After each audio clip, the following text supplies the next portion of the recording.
HSC ICT chapter 5 programming থেকে কিছু important MCQs. Number 1, এখানে একটা স্ট্যাম্প দেওয়া আছে। তো স্ট্যাম্পের মধ্যে আমরা যদি প্রোগ্রামটাকে অ্যানালাইসিস করি, দেখো এখানে প্রথমে এ এর একটা ভ্যালু দেওয়া আছে 1, বি এর ভ্যালু দেওয়া আছে 2, রাইট? তো পরবর্তী স্টেটমেন্টে পাও, তোমরা জানো পাও ইউজ করা হয় মূলত পাওয়ারের জন্য, যদি কোনো মানকে আমরা পাওয়ার করতে চাই। তো এইখানে এ প্লাস প্লাস এটার মানে হচ্ছে এর মানটা প্রথমে ছিল 1 কমা বি এর মানটা হচ্ছে 2, তার মানে 1 এর উপরে পাওয়ার হবে 2, দ্যাট মিনস এটা আলটিমেট কিন্তু 1, ঠিক আছে? দেন এর মানটা 1 বাড়বে, 1 বেড়ে এর মান ছিল 1 থেকে হয়ে যাবে 2, সেই মানটা পরবর্তীতে লাইনে যে প্রিন্ট হবে। তার মানে এইখানে পাওয়ার যে 1 মানটা পেয়েছি, এই মানটা স্টোর হবে বি এর মধ্যে। তোমরা জানো বি হচ্ছে বি সমান সমান মানে একটা অ্যাসাইনমেন্ট অপারেটর। তার মানে আমার এখানে বি এর মান হচ্ছে 1 আর এর মান 1 বেড়ে হয়ে যাবে 2। তাহলে অপশনে 2 1 বলতে এখানে এর মানটা আগে প্রিন্ট হবে, তার মানে 2 1 কোথায় আছে? হ্যাঁ, খ নাম্বার, এটা হচ্ছে রাইট অ্যান্সার। পরবর্তী এখানে আরেকটা স্ট্যাম্প দেওয়া আছে, একটু খেয়াল করো। এখানে একটা হেডার ফাইল দেওয়া আছে, দেন মেইন ফাংশন, এখানে এ এর মান দেওয়া আছে 3, রাইট?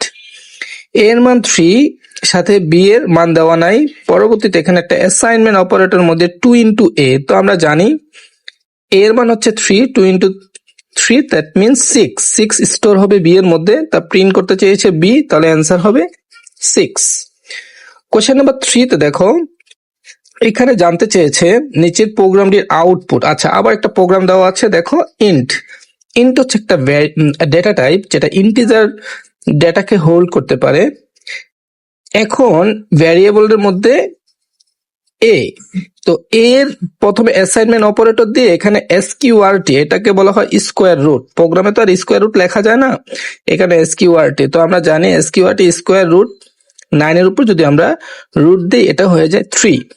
পরবর্তী লাইনে দেখো এখানে বলেছে প্রথমে এ, মনে রাখবা এটাকে বলা হয় পোস্ট ইনক্রিমেন্ট।